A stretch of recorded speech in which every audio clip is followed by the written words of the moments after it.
스쿨존에는 교통사고를 예방하기 위한 여러 가지 대책이 마련돼 있습니다. 하지만 이러한 대책에도 불구하고 스쿨존 내 교통사고는 매년 끊이질 않고 있는데요. 최근 보행안전지도사가 대안으로 떠오르고 있습니다.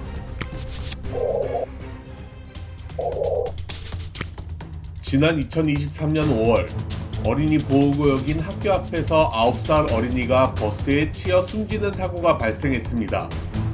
버스기사의 부주의가 사고의 원인이었지만 제대로 된 안전대책이 마련되어 있었다면 예방할 수 있었던 사고였습니다. 이 같은 스쿨존 내 교통사고는 안전펜스 설치나 차량 통행 속도 제한 등의 개선책에도 여전히 줄지 않는 것으로 나타났습니다. 도로교통공단에 따르면 최근 5년간 스쿨존에서 발생한 어린이 교통사고는 총 2,573건으로 그중 사망사고도 16건이나 발생했습니다. 보다 실질적인 대책 마련을 촉구하는 목소리가 나오는 이유입니다. 아이들 통학로가 너무 위험하기도 한데 이거를 아이들이 그냥 스스로 다니는 거기 때문에 굉장히 위험한 상황이 발생할 수 있거든요. 그거에 대해서 좀 정부 지원책이 있거나 다른 방안이 좀 있었으면은 하는 생각이 들고. 최근 스쿨존 내 사고를 예방하기 위한 대책으로 보행안전 지도 사업이 주목받고 있습니다.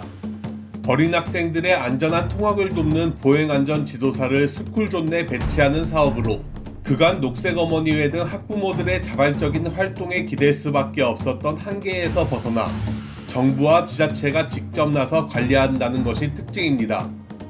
현재 경기도는 수원, 용인, 화성 등 일부 시군에서 보행안전 지도 사업을 실시하고 있는데 이것을 더 많은 시군으로 확대해야 한다는 목소리가 커지고 있습니다.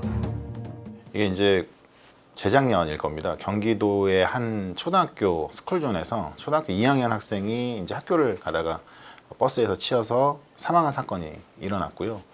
그 사건이 이제 단순히 어떤 사건의 하나로서 보여지기보다는 그 가정, 또 학교, 또 그 지역 사회 이렇게 파급력을 미치잖아요. 그런 차원에서 이걸 어떻게 좀 보완할 수 있을까 고민하던 차에 보행안전지도사라는 걸 이제 떠올리게 됐고, 이게 이제 이런 통학로에서의 안전을 책임지지 못하는 이런 빈틈들을 메울 수 있는 정책이 될 수 있겠다, 이런 생각을 했던 것이죠. 이게 되게 직설적인 것이거든요. 그러니까 인력이 배치되면 아이들의 안전은 아무래도 확보될 수밖에 없는 것이기 때문에 경기도 차원의 이제 주도권을 가지고 아까 이제 7개 시군에서 이걸 진행한다고 말씀드렸는데 31개 시군까지 이것들 통일된 정책으로 협의하고 만들어내는 과정이 좀 중요할 것 같고요. 지자체와의 협업을 통해서 예산의 어떤 분배 과정이라든지 또 이 인력을 균일하게 양성해내는 어떤 교육기관이라든지 이런 부분을 통해서 전문성 확보와 예산 확보, 그 다음에 정책의 일관성 이런 것들을 통해서 확대해 나가는 것이 지금으로서는 제 역할이 그것이 아닌가 생각하고 있습니다.